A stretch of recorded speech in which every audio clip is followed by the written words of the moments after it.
बैठिए, आंखें बड़े ही सहज भाव के साथ बंद। लंबे गहरे श्वासों के साथ पहले 3 बार पवित्र ओम का उच्चारण, फिर उसके बाद प्रार्थना। आंखें बंद।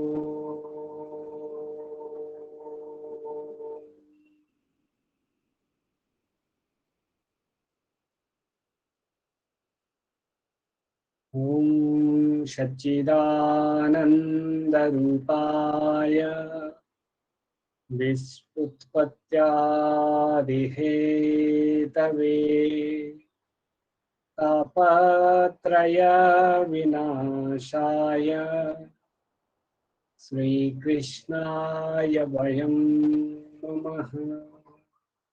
श्रीकृष्णाय वयं नमः। दोनों हाथों को जोड़ के आराध्य को नमन करिए।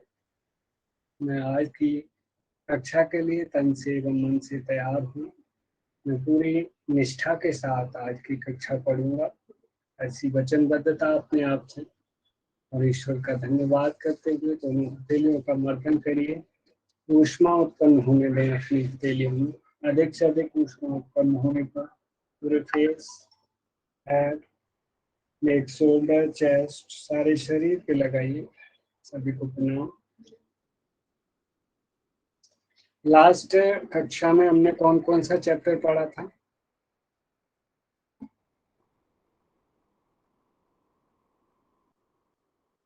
हाँ जी, 13वां और 14वां। हाँ जी, 13 and 14। 13 और 14। 13 और 14, यानी कि क्षेत्र क्षेत्रज्ञ विभाग योग। और नेक्स्ट वन क्या था? नेक्स्ट गुणत्रय विभाग योग। गुणत्रय विभाग। Very good.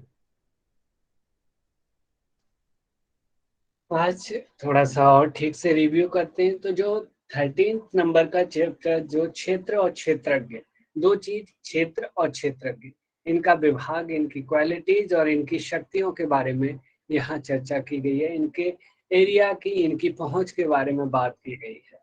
तो क्षेत्र और क्षेत्रज्ञ के बारे में भगवान श्री कृष्ण अर्जुन से कहते हैं, पहले नंबर का श्लोक ही है।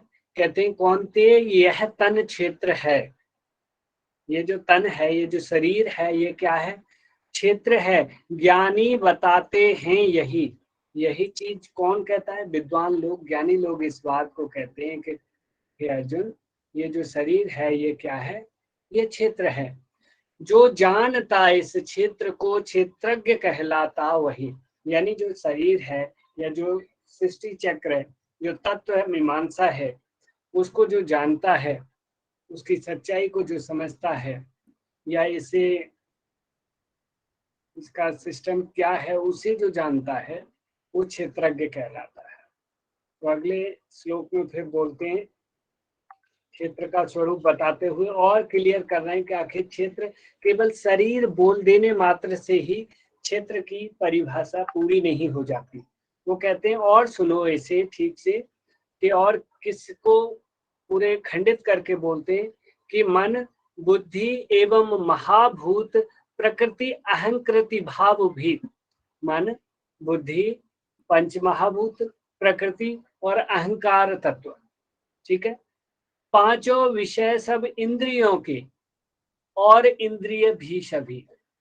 विषय पांचों इंद्रियां मुख्य रूप से ज्ञान इंद्रियों की यहाँ चर्चा की गई है। अभी तो वैसे सारी इंद्रियां हैं, क्योंकि वो ये प्रकृति में आ जा रहा है सारा, पर लेकिन वो उस तरीके से बोला जा रहा है कि सारी इंद्रियां और उनके विषय मन, बुद्धि, अहंकार, पंच महाभूत, प्रकृति और इंद्रिय और उनके विषय सभी के सभी ये कौन से कॉलम में चल रहे हैं? क्षेत्र वाले में।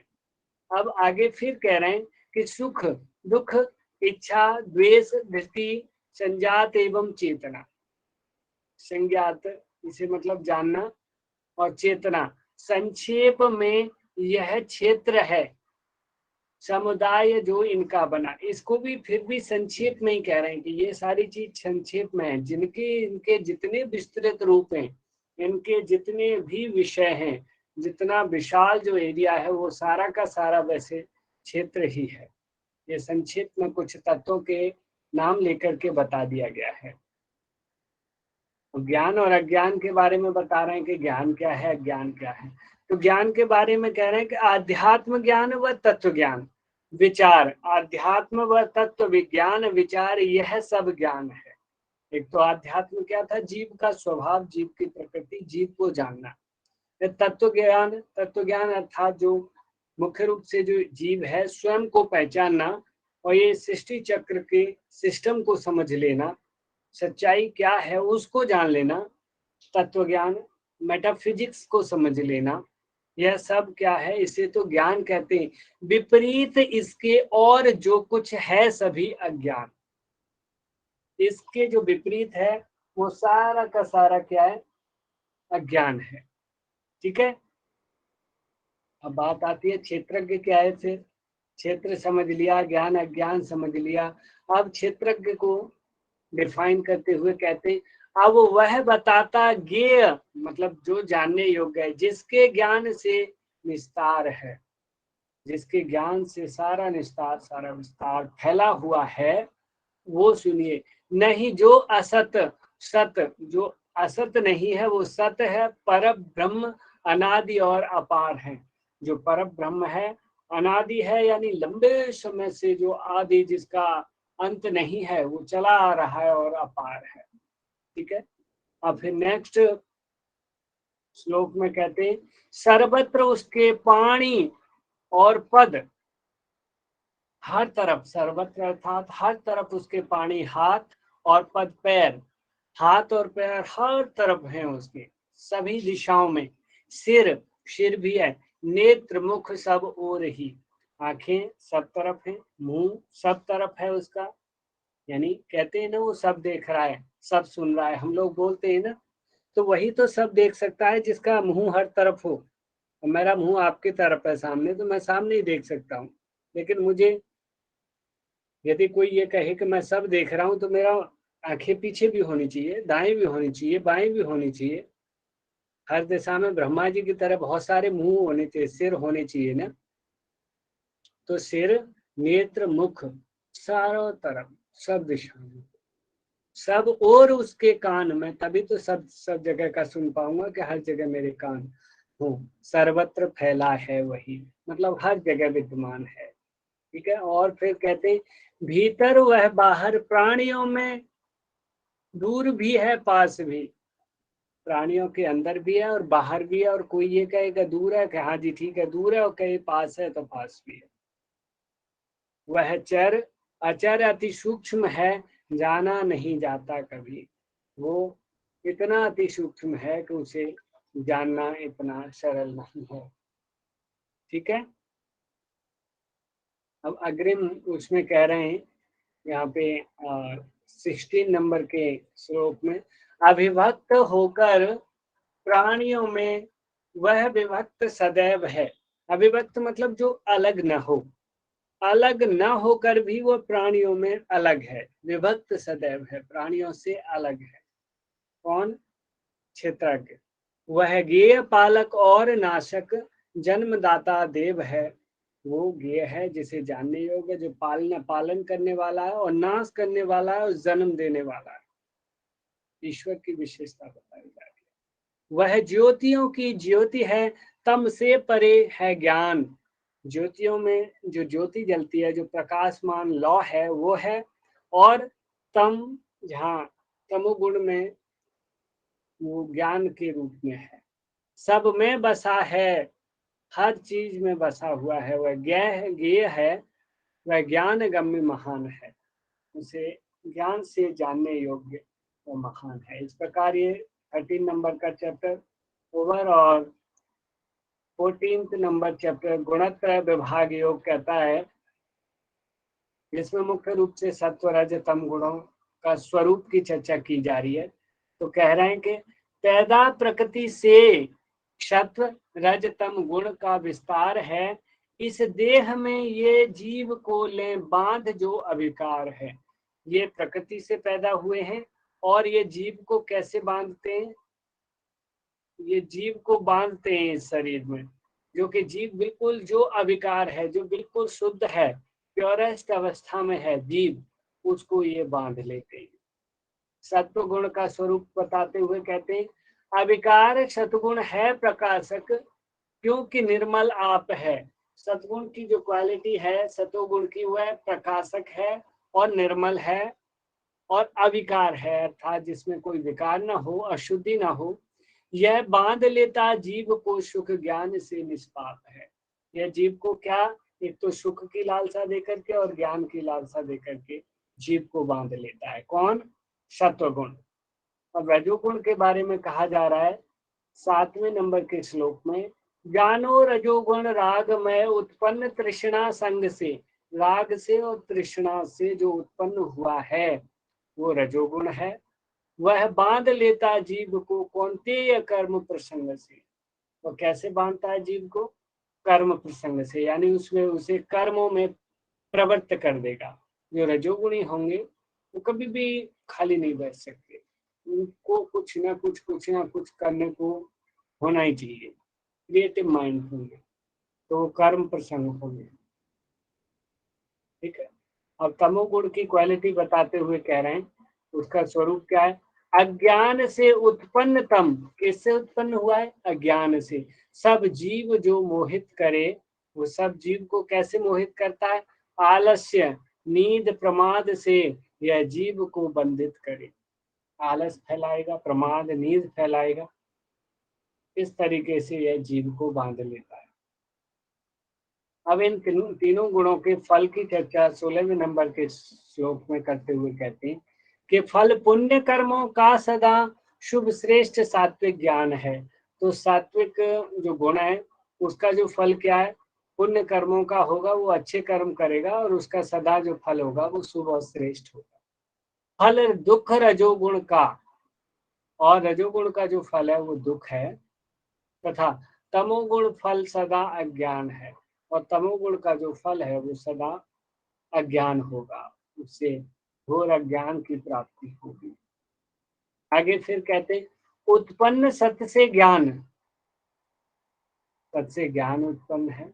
रज से नित्य लोभ प्रधान है, और रजोगुण से लोभ उत्पन्न होता है, या रजोगुणी होगा वहां लोभ होगा। है मोह और प्रमाद तम गुण से सदा अज्ञान है। मोह और प्रमाद तमोगुण से जुड़े हुए हैं, और जो कि जिसका मूल अज्ञान है। ठीक है।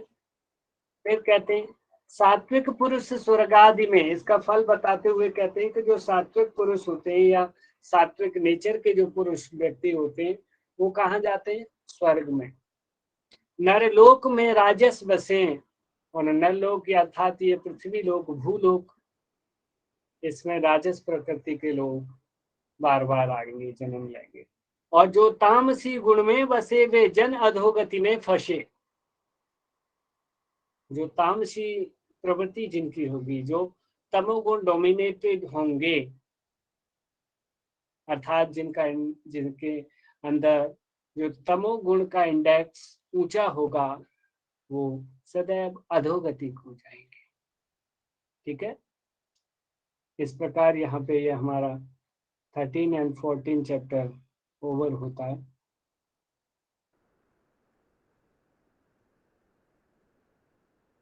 हाँ जी, इससे जुड़ा किसी का कोई डाउट हो इन दोनों चैप्टर से जुड़ा तो चर्चा कर सकते हैं। वैसे लास्ट कक्षा में हमने ये पढ़ लिया था, अभी आगे पढ़ते हैं। ठीक है। मैंने थोड़ा और विस्तार से इसलिए पढ़ाया क्योंकि रिकॉर्डिंग नहीं हो पाई थी।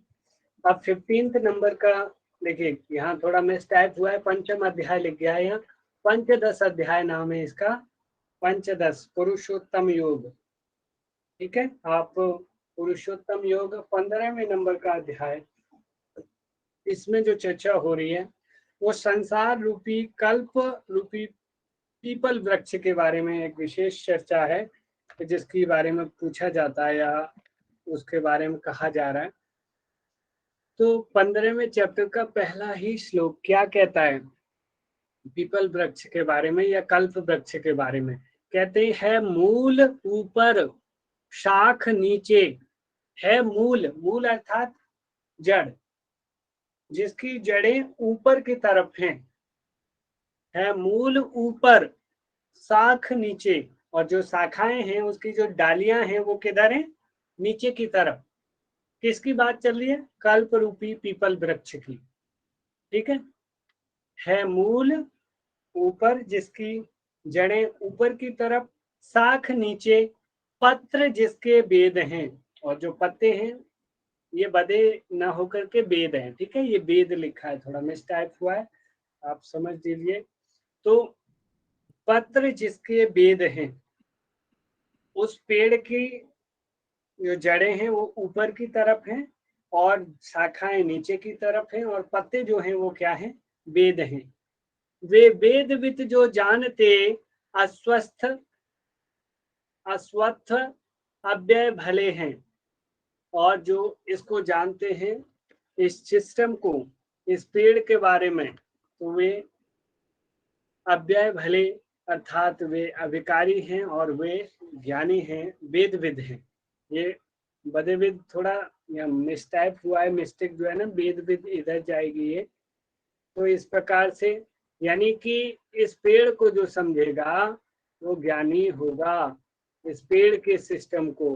अब और बता रहे हैं, पल्लव विषय, उसके जो पल्लव हैं अर्थात जो कुपलियां हैं, पल्लव विषय गुण से पली अधऊर्ध शाखा चाह रही, ऊपर की और नीचे की शाखाएं जो हैं वो गुण के रूप में हैं, और उसके पल्लव जो है विषय हैं। नरलोक में नीचे जड़ें कर्मानुबंधी जा रही, और जो नरलोक है अभी वहाँ नीचे जड़ें कर्मानुबंधी जा रही। यहाँ पे उस हिसाब से बताया गया है कि कर्मानु के अनुसार बांधी जा रही हैं। उसका यहाँ मिलता स्वरूप न आदि मध्यम धार से, उस पेड़ का यहाँ पे स्वरूप नहीं मिलता, ना तो ये पता लगता कि वो उसकी शुरुआत किधर से है, उसका मध्य किधर है, उसका आधार किधर है, अंत किधर है, पता ही नहीं लगता। दृढ़ मूल यहाँ अस्वस्थ काट असंग शस्त्र प्रहार से, और ये जो चक्र है या ये जो पेड़ का ये जो सृष्टि चक्र है, इसको असंग होकर के, दृढ़मूल होकर के, इसकी जो मूल है उसको असंग शस्त्र प्रहार से काटना होगा, तभी आप इस पेड़ के चक्र से बाहर जा पाओगे। फिर वह निकालो ढूंढ कर, एक तो पेड़ की वो ऋणमूल को कट करके क्या ढूंढना है? पद श्रेष्ठ ठीक प्रकार से, वो वाला पद उसका ज्ञान ठीक प्रकार से उसे ढूंढना है। कर प्राप्त जिसको फिर न लौटे ढूंढ कर संसार से। कुल मिलाकर के ये जो पेड़ है ये पूरा संसार चक्र है, और इस संसार चक्र के बारे में बताया गया है कि ये संसार चक्र ऊपर से उत्पन्न हुआ है, अर्थात ईश्वर से इसकी जड़ें वहां हैं और फिर इस तरीके से फैला है। तो इसको समझ करके इसकी जड़ को, मूल को काट करके वास्तविक रास्ते को ढूंढने की आवश्यकता है। यहाँ पे ये चीज चर्चा की गई। ठीक है, मेरी आवाज और स्क्रीन आप लोगों को चल रही है ना? जी सर। तो ये संसार रूपी या कल्प रूपी पीपल वृक्ष के रूप में ये सृष्टि चक्र को समझाने की कोशिश की गई है यहाँ पे। तो ये आप समझ सकते हो और समझ में आ गया होगा, बस आप इतना समझिए। अब अगला जो 16वें नंबर का चैप्टर है ये सत्येंद्र सर, सॉरी सर, वो ऊपर का ना 15/3 वाला श्लोक था ना, सेकंड लास्ट। हाँ, ये 15। हाँ सर, हाँ सर, प्लीज वो एक बार थोड़ा सा एक्सप्लेन कीजिए ना। देखिए, यहाँ पे कह रहे हैं उसका, उसका किसका, इस वृक्ष का या इस सृष्टि का, उसका यहाँ मिलता स्वरूप न आदि मध्यम धार से, उसका इतना विशाल रूप से ये सृष्टि चक्र बना हुआ है या गुथित हो रखा है, फैला हुआ है, या जो कल्प रूपी वृक्ष जिसे संज्ञा दी जा रही है, वो ऐसा फैला हुआ है कि जिसका ना तो आदि पता लग रहा कि वो शुरुआत कहाँ से है उसकी, न मध्य पता लग रहा, ना उसका अंत पता लग रहा। तो ये दृढ़ मूल यहाँ अस्वस्थ काट असंग शस्त्र प्रहार से, उसकी जो दृढ़ मूल है, उसकी जो मूल दृढ़ शाखा है जहाँ से ये सिस्टम पूरा फैला हुआ है, या ये हमें पेड़ रूप में दिखाई दे रहा है, उसको कट करके हमें उसके मेन रास्ते को या मेन स्थान को ढूंढना है, जहाँ से हम वास्तविकता को समझ करके इससे छुटकारा प्राप्त कर सके सृष्टि चक्र से, और सृष्टि के रूप में ही उस पेड़ की संज्ञा देते हुए कल्प रूपी वृक्ष नाम पीपल वृक्ष को बताते हुए ये दिखाया गया है। ठीक है, ओके सर, ओके। नेक्स्ट वाला बता दीजिए एक बार और। अब वहीं पे इसी को फिर कहते हैं, अब वो ढूंढ लिया, ठीक है, जड़ काटनी है, अब फिर वो रास्ता ढूंढना है, फिर वह निकालो ढूंढ कर पद श्रेष्ठ ठीक प्रकार से, वो वाला रास्ता निकालो उसमें से। देखिए, बहुत सारी भूल भुलैया है, ये संसार चक्र क्या है, भूल भुलैया है। आपको इसे समझ करके क्या करना है, इस भूल भुलैया के सिस्टम को खत्म करना है, और जो वास्तविक रास्ता है, जो आपके ईश्वर तक जाता है या आपके परम लक्ष्य तक जाता है, उसको ढूंढ कर निकालना है। कर प्राप्त जिसको फिर न लौटे ढूंढ कर संसार से, यदि जो भी उस रास्ते को प्राप्त कर लेता है, जो ईश्वर की तरफ जा रहा है या जो उसके परम गति की तरफ जा रहा है, फिर जिसको वो रास्ता मिल जाता है, या ये सृष्टि चक्र की जड़ को जो काट देता है, कल्प रूपी पीपल वृक्ष की जड़ की जो काट देता है, फिर वो इस संसार में लौट कर नहीं आता, यही कहा गया है। ठीक है,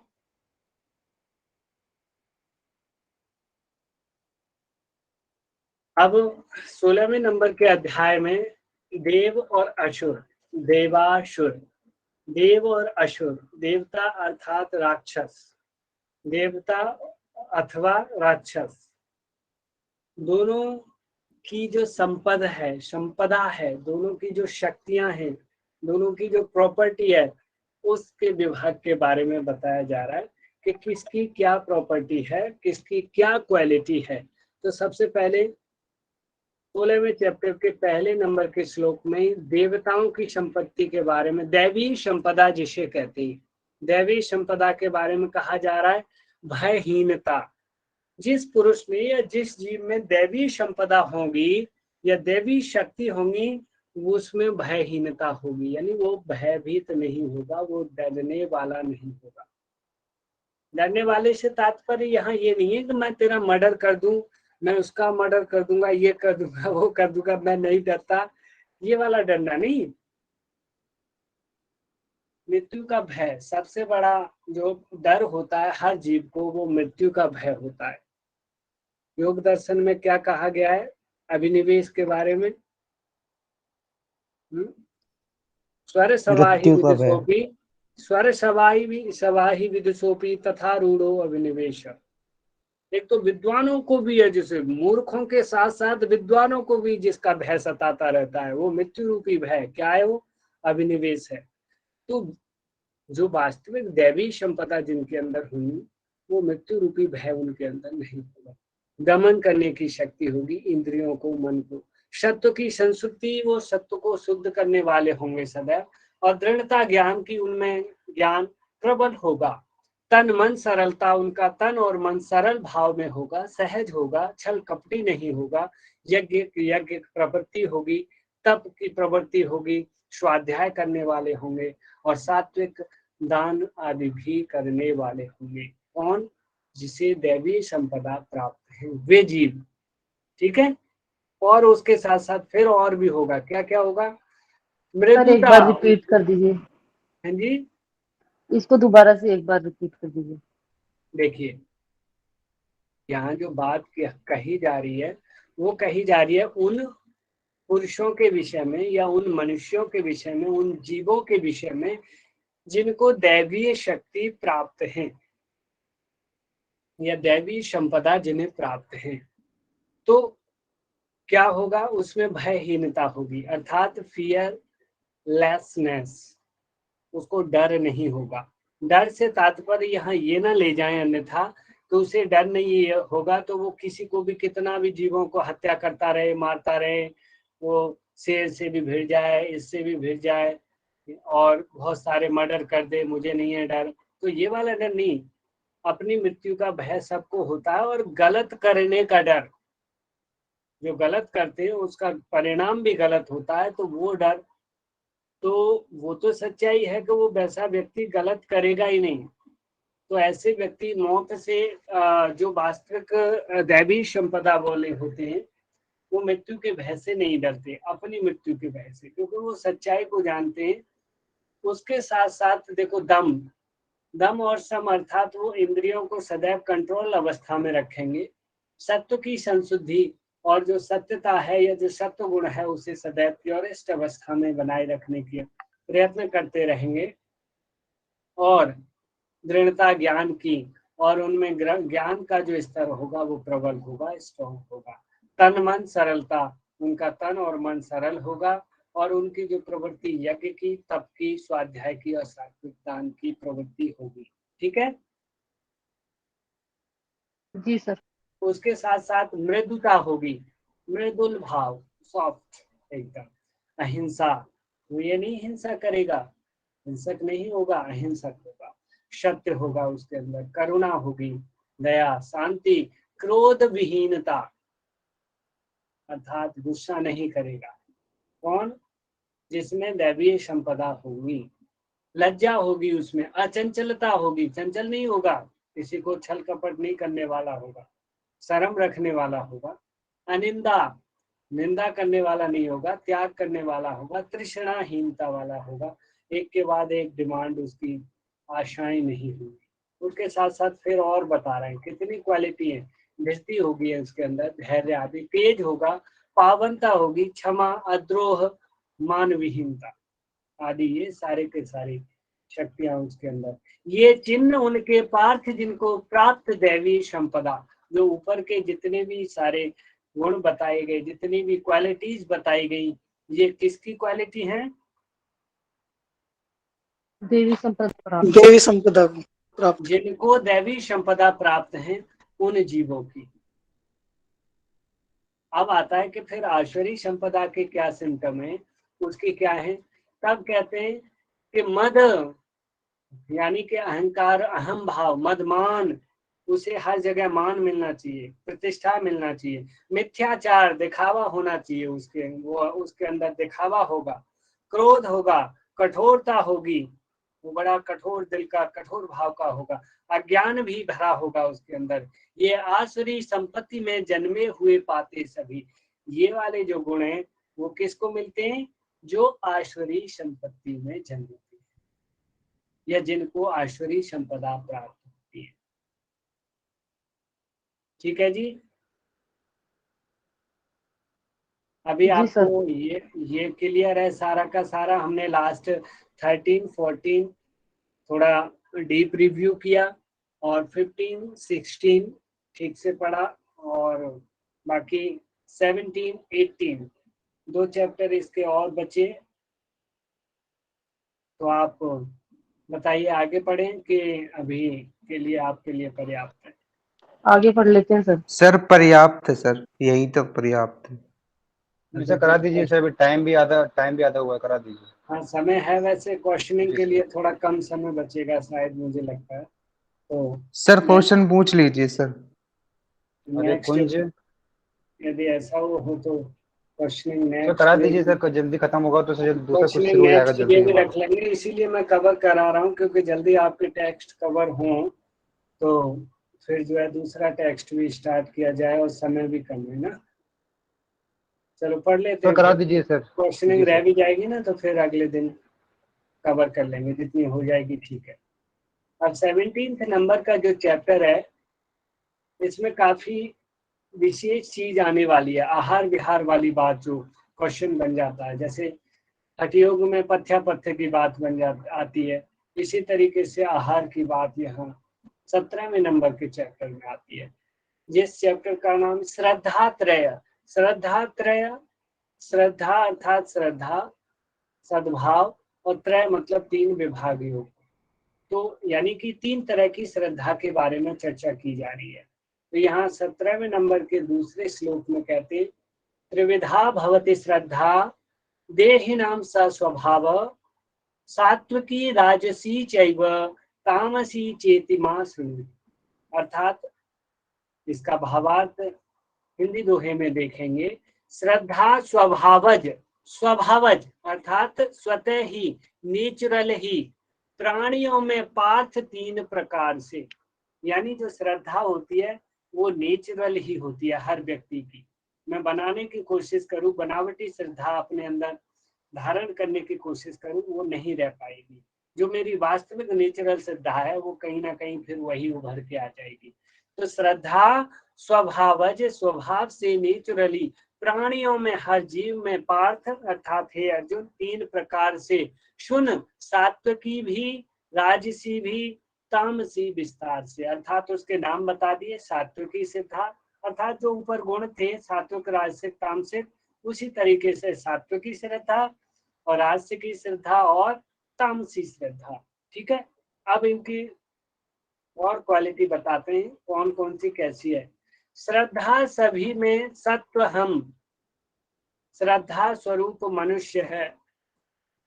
तो जो सत्व है वो किस प्रकार की श्रद्धा है, वो श्रद्धा स्वरूप मनुष्य है। उसमें मनुष्य में किस स्वरूप में है, जिसकी रहे जिस भांति श्रद्धा, जिसकी रहे जिस भांति श्रद्धा वह उसी सा नित्य है।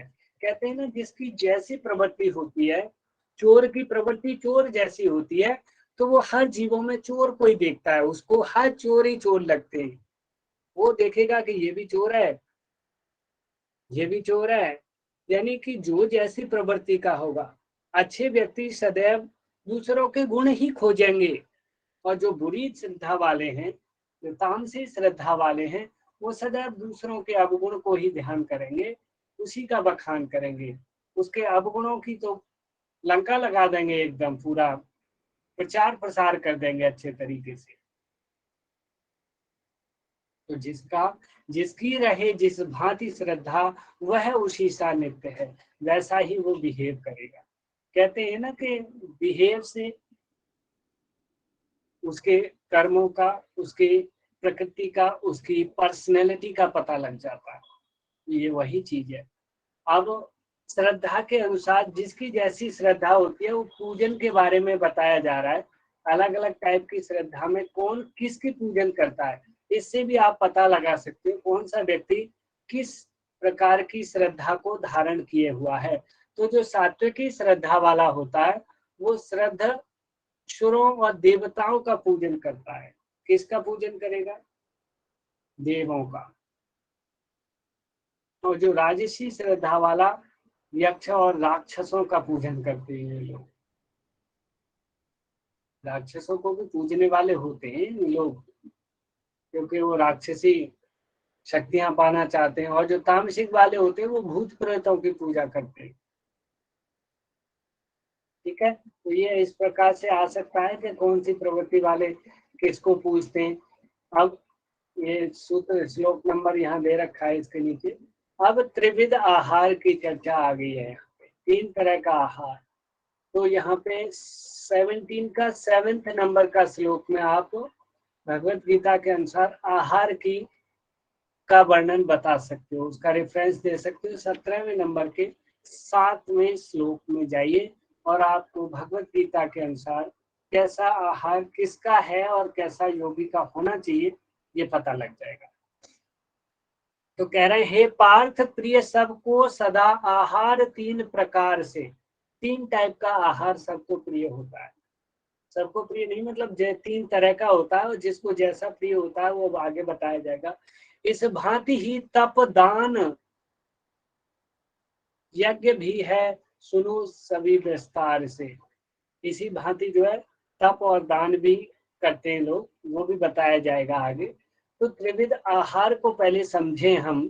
तो जो सात्विक आहार है वो क्या करता है? आयु वर्धक, आयु सात्विक बुद्धि, बल, सुख, प्रीति एवं स्वाध्याय वर्धक है। कैसा होगा? उससे आयु में वृद्धि होगी, सात्विक बुद्धि बनेगी उससे, सात्विक आहार से, और बल प्राप्त होगा, सुख देने वाला जो भोजन हो वो, और प्रीति और स्वाध्याय वर्धक, स्वास्थ्य वर्धक जो खाना होगा वो सात्विक कहा जाएगा। वो रसमय होगा, उसमें जूस होगा, जूसी, रसमय, मन को प्रिय व चिकने पदार्थ। यहाँ क्या कह दिया गया? जो जी को अच्छे लगते हैं। अब जी कहेगा जी मुझे तो मोमोज अच्छे लगते हैं, मन को प्रिय है। कोई कहेगा बर्गर अच्छे लगते हैं जी। लेकिन यहाँ पे कह रहे हैं कि चिकने पदार्थ, अर्थात चिकने से तात्पर्य शुद्ध घी से है और पूरी तरीके से प्राकृतिक चीजों से है, न कि कृत्रिमता में जाना है, फुली नेचुरल। ठीक है, मन को प्रिय लगने वाली भी चीज से तात्पर्य है, यही लें कि जो चीज नेचुरल हो। आज इतनी आर्टिफिशियल, इतनी कृत्रिम चीज बन गई है, एक चीज में इतनी सारी मिक्सअप चीजें मिलाकर के ढेर सारे टेस्ट एक ही चीज में दे दिए जाते हैं। आपको कितने सारे रसों की अनुभूति एक चीज को खाने में होगी। तो वो चीज ठीक नहीं है, वो कृत्रिमता है। इसलिए नेचुरल रूप में लेते हुए उस चीज को, जो मन को प्रिय लगे वो खाएं, तथा चिकने पदार्थ खाएं, जो आयु को बढ़ाने वाला हो, बुद्धि, सुख और स्वास्थ्य को बढ़ाने वाला हो, ऐसा भोजन लें। तो ये योगी का भी भोजन है, और इसे कैसा आहार कहते हैं? सात्विक आहार। ठीक है। अब जो राजसिक आहार है उसके बारे में बताया जा रहा है। नमकीन, कटु, खट्टे, गर्म, रूखे, दाहक, तीक्ष्ण व दुख, शोक और रोगत पदार्थ। बताइए, यानी नमकीन होंगे वो ज्यादा, कटु होंगे, कड़वे खट्टे होंगे, गर्म होंगे, रूखे भोजन होंगे। ये रसमय थे, ये रूखे, सूखे रूखे। ये दाहक है, ये गर्मी उत्पन्न करने वाले, तीक्ष्ण है, तीखे हैं, और दुख और शोक रोगद पदार्थ हैं। यानी कि जब ये क्या है? ये शरीर के सिस्टम को जलाने वाले हैं, कमजोर करने वाले हैं, उसको उसकी शक्ति को छीण करने वाले हैं। कौन से टाइप का आहार? राजसिक आहार। और जो तामसिक आहार है वो कैसा है? तामसिक आहार होता है रखा हुआ भोजन, बासी भोजन, रसहीन, जिसमें रस न हो, सड़ा हुआ, अपवित्र, झूठा आदि जो भोजन है, ये जो आहार है वो तामसिक आहार है। ठीक है। आहार के विषय में कंसेप्ट आप लोगों का क्लियर हो गया है यहाँ पे? जी सर। बिल्कुल, ये आप क्लियर रखिए कि क्या बताया गया है आहार के बारे में, और किसके लिए कैसा भोजन बताया गया है, या कैसा भोजन किसका है। बड़ा चैप्टर है ये। फिर इसी प्रकार से त्रिविध यज्ञ की बात है। तो त्रिविध यज्ञ के बारे में जो चर्चा हो रही है, तो सात्विक यज्ञ, राजसिक यज्ञ और तामसिक यज्ञ, हर जगह सात्विक, राजसिक, तामसिक चलेगा। तो सात्विक प्रवृत्ति के जो लोग होते हैं वो जो यज्ञ करते हैं वो क्या करते हैं? फल की आशा के बिना जो भी यज्ञ करेंगे, जो कर्म करेंगे, वो फल की आशा के बिना, शास्त्र विधिवत, जो हमारे शास्त्र कहते हैं इस हिसाब से करो, ये होना चाहिए, ये होना चाहिए, उस टाइप से शास्त्र की विधि अनुसार कर्तव्य मानकर, उस यज्ञ को, कर्म को, अपने को कर्तव्य मानकर और शांत मन से जो यज्ञ किया जाएगा, उस यज्ञ को क्या कहेंगे? क्या कहेंगे? सात्विक यज्ञ। सात्विक यज्ञ। 17th का 11 नंबर का श्लोक आप देख सकते हैं। अब 12 नंबर के श्लोक में राजसिक यज्ञ के बारे में बताया जा रहा है। फल वासना हेतु, एक तो कुछ फल चाहिए और कुछ वासनाएं हैं मेरी, इसलिए किया जा रहा है। और पाखंड के लिए, पाखंड अर्थात दिखावे के लिए, शो ऑफ करने के लिए कर रहा हूं मैं, मेरी प्रतिष्ठा बढ़े, मेरा मान बढ़े, मेरी वाह बढ़े, इस चीज के लिए। और घमंड से जो यज्ञ किया जाता है उसे राजसिक यज्ञ कहते हैं। तो तामसिक यज्ञ किसे कहते हैं? बिना विधि के, कोई उसकी विधि नहीं पता, न कोई विधि विधान से किया जा रहा। अन्न दान दक्षिणा एवं बिना यत्न व श्रद्धा के, ना तो कोई श्रद्धा है, ना अन्न दान दिया जा रहा है, ना दक्षिणा दी जा रही है, ना कोई भी सिस्टम उसका है ही नहीं। तो जो विधि विधान है, जो शास्त्रोक्त वर्णित विधि है, वो बिल्कुल भी नहीं फॉलो की जा रही।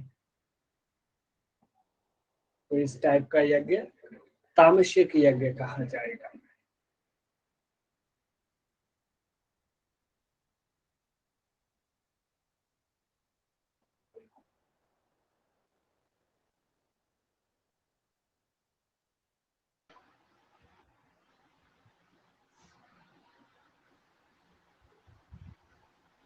सर बिना यंत्र अर्थात बिना यंत्र व श्रद्धा के? हाँ, यत्न यत्न है शायद, वो वहां पे ना यत्न वर्ड है, बिना किसी उसमें कोई मेहनत नहीं करना, बस ऐसे ही। अभी ना यही विराम करते हैं इसको, क्योंकि बड़ा भी है चैप्टर, ज्यादा बचे हैं, तो मैं सोच रहा हूँ थोड़ी क्वेश्चनिंग कर लेती। हाँ, यहाँ पे देखो ना यंत्र लिख दिया है, बाकी मुझे लगता है ये यत्न है यहाँ पे। 1 मिनट में आपको क्लियर कर देता हूँ।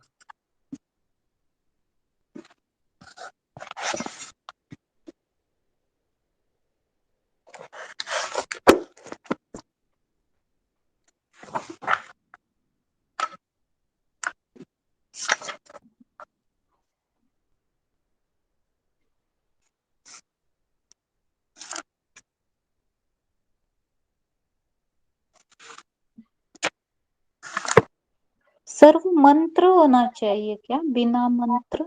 शायद वैसे है श्लोक में। हाँ, इसमें ना मंत्र ही है, मंत्रहीनम दक्षिणम। तो यहाँ जो है ना, बिना दक्षिणा के और बिना मंत्र के, जी तो ये जी जो है जी। ना यंत्र में होकर के, यानी वो जो मंत्र देव मंत्र होते हैं, देव आराधना मंत्र, वो न बोले जा रहे हो, और बस ऐसे ही नाम के लिए, हाँ जी के नाम के लिए भी नहीं, बिल्कुल अज्ञानता में बस जी यज्ञ हो रहा है जी, बस वो कर दिया। तो इस टाइप के यज्ञ को तामसिक यज्ञ कहते हैं। ठीक है, जी सर, थैंक यू। अभी सभी को यहाँ तक क्लियर है? थोड़ी सी क्वेश्चनिंग कर लें। जी सर। करिए, मैसेज करिए सभी, देखें कौन कौन एक्टिव है।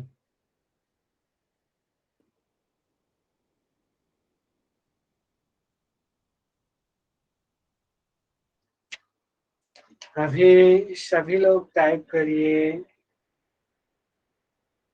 जो 15 नंबर का चैप्टर है उसका नाम क्या है?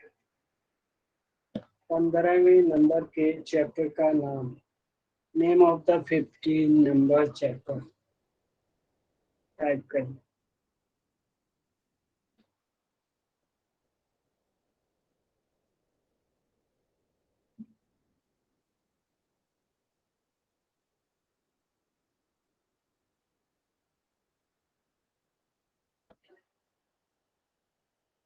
Very good. Doctor Mahua Pal, कितने नंबर, क्या है इस चैप्टर का नाम? पुरुषोत्तम योगा। पुरुषोत्तम योग, है। बाकी नेक्स्ट 16 नंबर का बताइए, क्या है उसका नाम?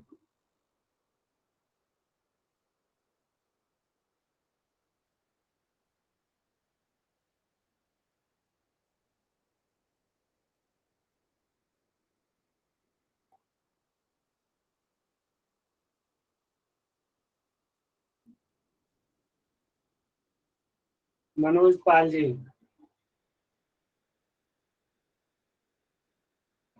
Manoj ji, yes sir.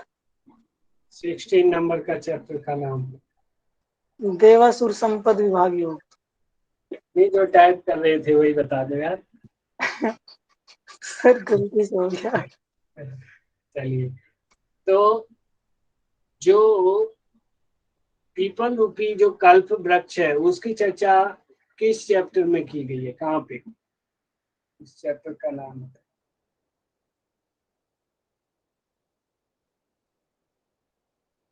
Very good.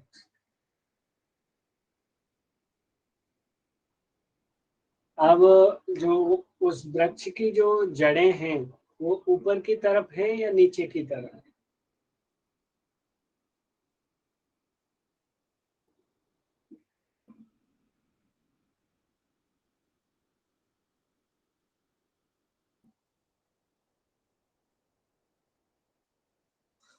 Type करिए।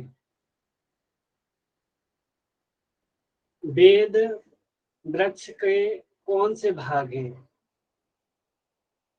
जो वेद हैं वो वृक्ष के कौन से भाग हैं?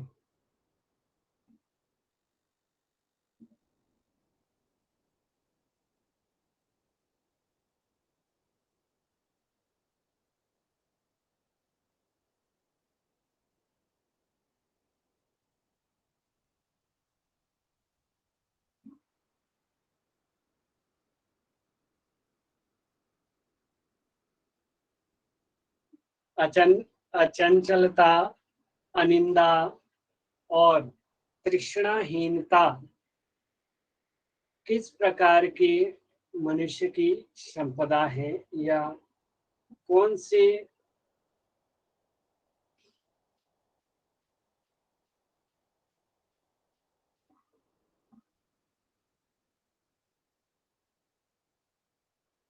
सभी के सभी क्या सुन रहे? मनोज जी बताइए, आंसर बताइए इसका। सर दोबारा से पूछिए। मैंने पूछा अचंचलता, अनिंदा और तृष्णाहीनता किस प्रकार की प्राप्त संपदा के मनुष्यों के गुण हैं? सर देवीय देवीय संपदा। लेकिन कितने लोगों ने आसुरी आसुरी टाइप किया है, पता है? हम नहीं रहे थे लोग।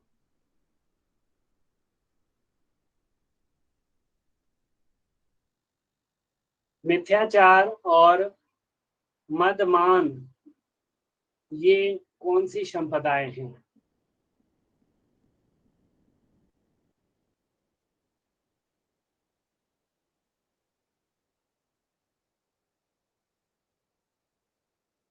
Very good. किरण रावत जी।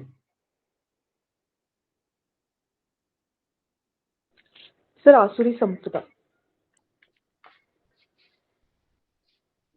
भयहीनता, दम और दृढ़ता कौन सी संपदा है?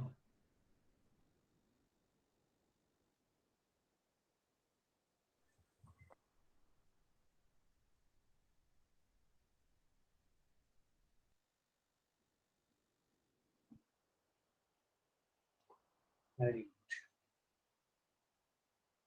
भगवत गीता के किस चैप्टर में आहार की चर्चा की गई है? आहार की चर्चा, इसका नाम बताइए, चैप्टर का नाम भी लिखिए।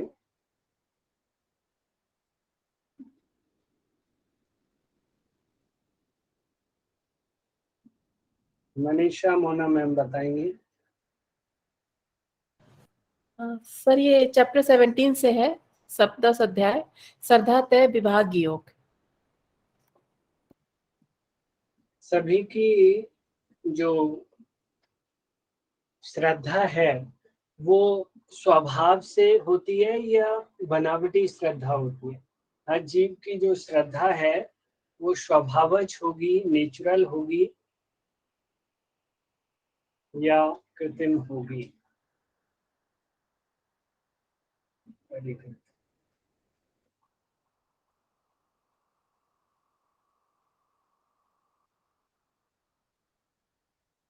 जो राजसी श्रद्धा वाले लोग होते हैं वो किसकी पूजा करते हैं? देवताओं की, राक्षसों की, भूत प्रेतों की, किसकी?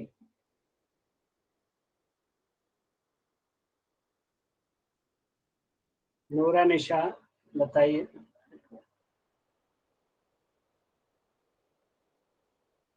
नूरा जी, सर एक बार क्वेश्चन रिपीट कीजिए। मैंने पूछा तो जो राजसिक श्रद्धा वाले मनुष्य हैं वो किसकी पूजा करते हैं? सर यक्ष और राक्षसों की। सॉरी सर, वो मेरे दिमाग में सत्व चल रहा था। कोई बात नहीं। आहार पे आते हैं तो रूखा, तीक्ष्ण और दाहक आहार किस टाइप का आहार है? सात्विक, राजसिक या तामसिक?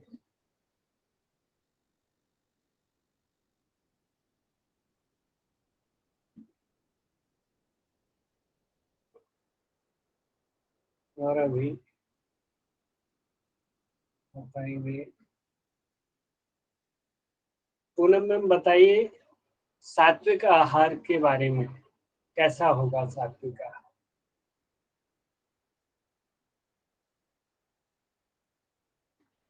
सर मुझे पूछा। हाँ जी, सात्विक आहार बुद्धि, बल और सुख, प्रीति ये सब का वर्धक होता है। वो रसमय होता है और मन को प्रिय लगने वाला होता है और सुस्निग्ध होता है। वेरी ठीक है।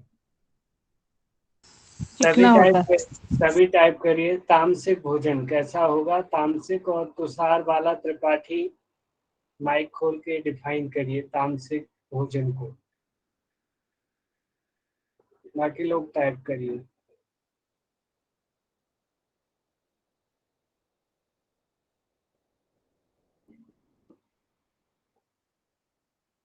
अच्छा टाइप कर रहे हैं। तुषार बाला, चलिए सूफिया, सूफिया मैम आप बताइए। सर सर बासी भोजन जो अपवित्र हो, रखा हुआ हो, रसहीन भोजन को तामसिक आहार कहा गया। झूठा एवं सड़ा हुआ है। ठीक। राजसिक भोजन के सभी गुण कैसा होगा, उसकी क्या क्वालिटी हुई वो अभी बताएंगे। विक्की बताइए आप, विक्की के।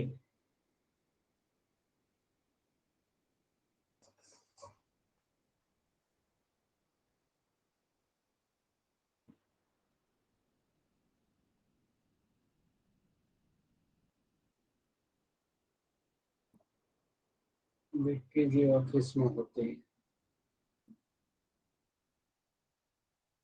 शिखा भारत का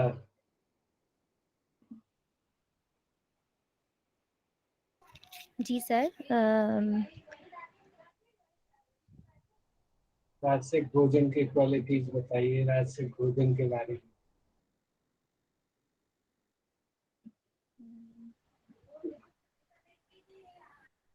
बताइए जी। दीपक लवांशी।